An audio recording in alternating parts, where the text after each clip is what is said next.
গান গাওয়া হারাম, এটা কোথায় আছে? কোরআন শরীফের কোন আয়াতে আছে যে নারী নেতৃত্ব হারাম? এটা তার কাছে বুঝতে চাই আমি। জামাতি ইসলামী তার নাম জামাতি রাখার কারণেও এখানে একটা বিরাট বাধা তৈরি হচ্ছে। ইসলাম এবং জামাত ইসলামের ইসলাম চর্চাকে আপনি কিভাবে দেখছেন? সেটা ভিন্ন তত্ত্ব। আমি কিন্তু দুটোকে একত্র করবেন না। আমি শুধু বলেছি আমি যেটা খুব থ্যাংক ইউ, অনেক ধন্যবাদ। আমি যেটা বলবো সেটা হলো জামাতি ইসলাম সম্পর্কে অভিযোগ করে বারবার জোর দিচ্ছে, এবং এটার জন্য শফিক ভাই কিছুটা দায়ী। আমি ওকে খুব পছন্দ করি, বারবার বহু টেলিভিশন শোতে বলেছি যে ওনার সঙ্গে আমার কথা বলা দরকার, কিন্তু আমি দুর্ভাগ্যক্রমে তিনি আমার সঙ্গে কথা বলতে রাজি হচ্ছেন না, বা তিনি কোনো বার্তা পায়নি। আমি কিন্তু ব্যক্তির মাধ্যমে চেয়েছি। কি কারণে? সেটা উনি জানেন, সেটা আপনারা জিজ্ঞেস করতে পারেন উনি কেন কথা বলতে চান। আমি কি প্রশ্ন তাকে করতে চাই। এক নাম্বার, কোরআন শরীফের কোন আয়াতে আছে যে নারী নেতৃত্ব হারাম? এটা তার কাছে বুঝতে চাই আমি। তিনি আমাকে বুঝাবেন, আমি যদি মনে করি ঠিক এটা তিনি বলেছেন।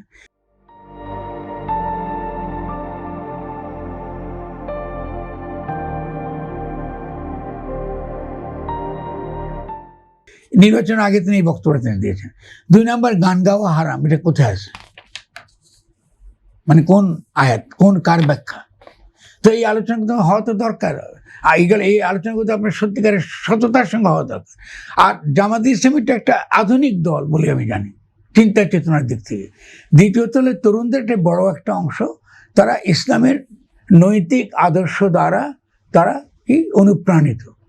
তারা যদি সেই ইসলামের যে নৈতিক প্রস্তাবনার ভিত্তিতে যদি বাংলাদেশের রাষ্ট্র গঠনের ইতিবাচক ভূমিকা তারা রাখতে চায়, তাহলে জামাতি ইসলামী তার নাম জামাতি রাখার কারণেও এখানে একটা বিরাট বাধা তৈরি হচ্ছে। কারণ আপনি ওই 71-এর বোঝা খামাকা আপনি বহন করছেন। আপনি কেন এই বোঝা বহন করবেন? আপনি কি মনে করেন তাহলে জামাত নামটাই পরিবর্তন? আমি বারবারই বলছি জামাত অবশ্যই তার নাম পরিবর্তন করা যাবে।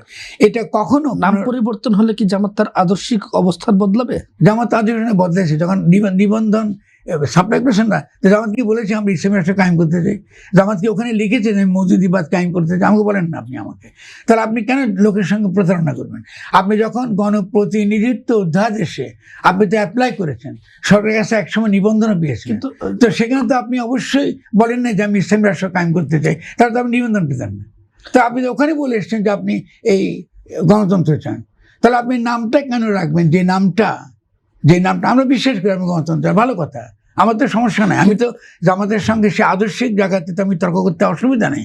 তার সঙ্গে বহু ইসলাম প্রশ্নে অনেক ইতিবাচক একসঙ্গে পজিশন আমি নিতে পারবো। কিন্তু আমি যে পলিটিক্যাল আমার যে এক্সিস্টেন্স 71-এ রাজনৈতিক অস্তিত্ব, আমার যে অন্টোলজিক্যাল যে ফাউন্ডেশন, সেটা কি যে আমি 71-এ আমি এটা আমার দেশ স্বাধীন করেছি, এবং আপনি সেই দেশের বিরুদ্ধে আপনার মতবাদ এবং আপনার ভূমিকা সেই রাজনৈতিক অস্তিত্ব গঠনের বিরোধী ছিল। তো আপনি ওই ঝান্ডাটা আপনি কেন বহন করবেন? তো আপনি কেন বাংলাদেশের অস্তিত্ব চান না? আচ্ছা, আমি একটা উদাহরণ দিচ্ছি।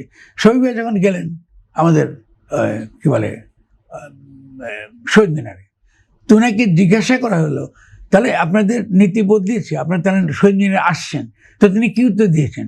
তিনি বললেন এটা রাষ্ট্রীয় আচার হিসাবে গিয়েছেন। এটা তো ঠিক বলেননি। তিনি যদি এইসব কথা না বলতেন তাহলে আমি এই প্রশ্ন তুলতাম না। তো শুধু রাষ্ট্রীয় আচারের জন্য তিনি ওখানে গিয়ে থাকেন, তাহলে আমি নিশ্চয়ই জামাতের বিরোধিতা করব আমার শেষ রক্তবিন্দু দ্বারা। কারণ আমি চাই যে আপনি আমার রাজনৈতিক অস্তিত্ব 71 সাল নেগোসিয়েবল না, ইট শুড বি পিরিয়ড, দাঁড়ি, ফুল স্টপ। 71 সালে আমি নতুন রাজনৈতিক জনগোষ্ঠী হিসেবে বাংলাদেশে আমায় হাজির হয়েছে। বিশ্ব রাষ্ট্রসভায় আমি বাংলাদেশ হিসেবে হাজির হয়েছি 71 সালে। সেই বাংলাদেশের যে ভাষা ছিল বাংলা, সংস্কৃতি তার বাঙালি, এবং তার ধর্ম ইসলাম তো বটে, তার মধ্যে সনাতন ধর্মাবলম্বী আছে কি, জৈন আছে কি, হাজার বছরের আমাদের এখানকার ইতিহাস রয়েছে, ওটা আমি ধারণ করি। এবং আমি রসুলের উম্মত। রসুল তো খালি ধর্মের নেতা না আমার কাছে, তিনি একজন রাজনৈতিক নেতাও বটে, এবং তিনি সেনাপতিও বটে, তো আমার তো সমস্যা নাই। কিন্তু আপনি কেন এই জামাতি ইসলামী জামাতি ইসলাম তো ইসলাম না, জামাতি ইসলামী নাম নিয়ে আপনি আমার অস্তিত্বের বিরুদ্ধে দাঁড়িয়েছেন। আপনি এতটা বছর আমার অস্তিত্বের বিরোধিতা করেছেন, তো আমি কেন আপনাকে এই নাম নিয়ে আপনার কাছে আমার একটা সোজা জাস্ট জানার জন্য, আমার প্রশ্নে ভুল হতে পারে, বলুন। সেটা হচ্ছে জামাত একদিকে ইসলামের কথা বলে আর একদিকে মৌদুদিবাদের কথা বলে। আপনি কিছুক্ষণ আগে বলছিলেন যে জামাত তার নিবন্ধন নেওয়ার ক্ষেত্রে তখন এই মৌদুদির বিষয়গুলো বলে নাই, কিন্তু জামাতের লোকজন যখন তারা তাদের সভা সমাবেশ বা বিভিন্ন বৈঠকগুলোতে মৌদুদিবাদকেই তারা প্রচার করছে, তো মৌদুদিবাদ প্রচার করে ইসলামের পক্ষে কি কথা বলা যায়? হ্যাঁ, আমি বলি আপনাকে, তাহলে আপনি হিস্ট্রি যেতে হবে। মাওলানা মওদুদিকে যদি আপনি অ্যান্টি কলোনিয়াল উপনিবেশ বিরোধী লড়াইয়ের আলোকে দেখেন, তাহলে তার ভূমিকা ইতিবাচক। কারণ মওদুদি যেটা চেয়েছেন, পাশ্চাত্য সভ্যতা এবং সংস্কৃতির বিপরীতে ইসলামকে তিনি সামনে আনতে চেয়েছেন। কিন্তু ওই ইসলামী জাতিবাদের যুগটা শেষ হয়ে গেছে এখন। ওই ইসলামী জাতিবাদ দিয়ে আপনি নতুন কোনো রাষ্ট্র বা নতুন কোনো সমাজ আপনি গড়তে পারবেন না। ফলে আরও কারণ বলে আমি মেলা আলোচনা করবো একদিন মওদুদিবাদ নিয়ে, কারণ তার একদম ছোট্ট একটা উদাহরণ দিয়ে, মাওলানা মওদুদি জমিতে ব্যক্তিগত মালিকানায় বিশ্বাস করেন। তো ইসলামে তো সভারেন পাওয়ার আল্লাহ, সমস্ত কিছু মালিক তো তিনি। তাহলে আমি তো জমি ব্যবহারের অধিকারী হতে পারি, মালিকানা হতে পারি না। আমি তো দাবি করতে পারি না এটা আমার মালিক, এটা মালিক। ফলে তার মধ্যে এটা আছে, মানে তার এটা আমি একটা উদাহরণ দিলাম। তার সম্পত্তি সংক্রান্ত, সম্পত্তিতে ব্যক্তিগত মালিকানার প্রশ্নে মৌদুদিবাদের সঙ্গে ইসলাম সাংঘর্ষিক। আমি বুঝতে পেরেছি আপনাকে। ফলে এই তর্কটা, যে তর্কটা আপনি একটু আগে করলাম, এই তর্কটা তো আমি করতে চাই আজকে শিবিরের ছেলেদের সঙ্গে। এই তর্কটা আমি অবশ্যই সবিয়ের সঙ্গে করতে চাই। তো এটা তো একটা ইতিবাচক তর্ক। এই তর্কটা ইসলাম বিরোধী তর্ক হবে না। আপনার এই তর্ক কি জামাত ভয় পায়? আমি তো জানি না, এটা আমি জামাতকে জিজ্ঞেস করবো, আমি তো বলতে পারবো না, আমি তো লিখছি এগুলো। আপনার কি মনে হয়, যেহেতু আপনি আলোচনা করতে চান, তারা সাড়া দেয় না? না, আশা করি সাড়া দেবে, হয়তো এখন দেখবে না, সাড়া দেবে, একটা সময় সাড়া দেবে। আমি অবশ্যই আশা করি সাড়া দিবে। আমি আপনাকে যেটা পরিষ্কার করতে, যাতে লোকে, আপনার দর্শক আমার ভুল না বুঝে, আমি মনে করি যে জামাতের নাম বদলানো উচিত শিবিরের ছেলেদের ইতিবাচক রাজনীতিতে উৎসাহিত করার জন্য। কিন্তু শিবিরও তো একসময় নাম দিয়েছে। ৭১-এ শিবির ছিল ইসলামী ছাত্র সংঘ, ৭৭-এ তারা হলো ইসলামী ছাত্র শিবির।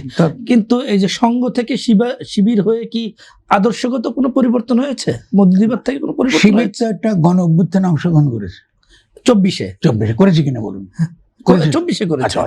এই গণ অভ্যুত্থানের লক্ষ্যটা কি? একটা নতুন, যেটা বলেছি আপনাকে, নতুন। আমরা অভ্যুত্থান পরবর্তীতে জানতে পারছি তারা শিবির, অভ্যুত্থানের আগে আমরা জানতে পারতাম না তারা শিবির। কমিউনিস্টরা করে নাই, মুসলিম লীগের অধীনে ছিল না, তো কি সমস্যা ছিল? আপনি কি কমিউনিস্ট সিপিবি কি আওয়ামী লীগের অধীনে কাজ করেন নাই? তো ওই গুপ্ত বলে তো লাভ হবে না। শিবির কি অন্যায় করেছে? কোনো অন্যায় করে নাই। আপনি যখন তার উপর সবচেয়ে বেশি রকম অত্যাচার চলেছে, আপনি জামাতের নেতাদের আপনি যখন ফাঁসিতে ঝুলাচ্ছেন, এবং সে ফাঁসিতে সে বিচার নিয়ে যখন আন্তর্জাতিক প্রশ্ন উঠেছে, বা সেই ফ্যাসিস্ট সময়ে ও যদি থাকে গুপ্ত নিজেকে রক্ষা করার জন্য, এটাতে যে কোনো রাজনৈতিক কৌশল আকারে হতেই পারে। এটা নিয়ে আমার কোনো বড় কোনো প্যারা নাই। ওটা হতে পারে। আমার তর্কটা অন্য জায়গায় হচ্ছে যে আপনি শিবির, আজকে বাংলাদেশ শিবিরের তরুণরা, এটাই তো তাদের দেশ হবে। আমাদের তো একটা বয়সে পৌঁছে গেছে, আমি তো চিরজীবন বেঁচে থাকবো না। তারা বাংলাদেশ তো তাদের তো একটা প্রত্যাশা আছে। তারা তো আজকে বিশ্ব ব্যবস্থায় তারা একটা ভূমিকা রাখতে চায়। তারা তো তাদের, ঠিক আছে, তাদের আকাঙ্ক্ষা আছে। তো তরুণদের আকাঙ্ক্ষা আপনি কেন আমরা ক্ষতি করছি? সে তার মতো করে ইসলাম বুঝুক না।